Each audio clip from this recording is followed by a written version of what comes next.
নমস্কাৰ, মই নয়ন শৰ্মা। আশা কৰিছোঁ আপোনালোক সকলো ভালেই আছে আৰু লগতে আপোনালোক সকলোৰে আশীৰ্বাদত মোৰো যথেষ্টখিনি ভাল।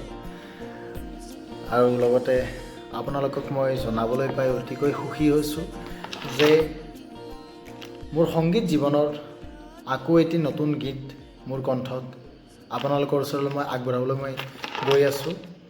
তোৰে চাৱনি গীতটি কথা সুৰ লগতে সংগীত পৰিচালনা কৰিছে অতিকৈ মৰমৰ অতিকৈ শ্ৰদ্ধা দাদা ৰূপম কলিতা।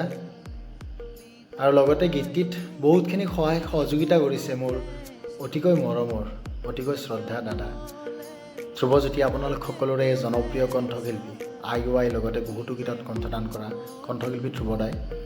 আৰু লগতে মোৰ বহুতো অন্তৰংগ বন্ধুৱে এই গীতটিত মোক যথেষ্টখিনি অনুপ্ৰেৰণা যোগাইছে। গতিকে শেষত সমূহ অসমবাসী ৰাইজৰ পৰা মই